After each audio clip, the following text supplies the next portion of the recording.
Hari tu aku dah cover pasal warna rumours untuk iPhone 18 Pro dan juga iPhone 18 Pro Max. Masa tu aku kata ada 3 color yang telah dikabarkan. Warna purple, warna coffee brown dan juga warna burgundy. Dan ramai gila yang suka warna coffee brown dan juga burgundy tu. Tapi sekarang ni ada rumours yang baru pula 4 warna untuk iPhone 18 Pro dan juga Pro Max. Tapi 4-4 warna ni bukan tiga warna yang aku dah mention tadi dan video sebelum ni lah. So based on rumours yang baru ni, apakah 4 warna itu? First kali kita ada dark grey yang nampak macam seakan-akan warna hitam. Walaupun ada news yang bagi tahu sebelum ni, warna hitam takkan buat comeback dekat iPhone 18 Pro. Rupanya diorang nak go for grey, dark grey. Tapi dah macam hitam lah. Cumanya dia tak betul-betul hitam. Warna kedua kita ada silver.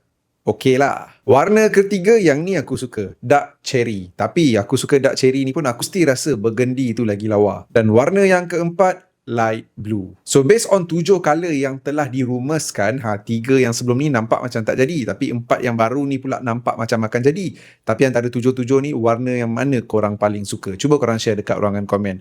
Lagi sekali untuk aku, burgundy.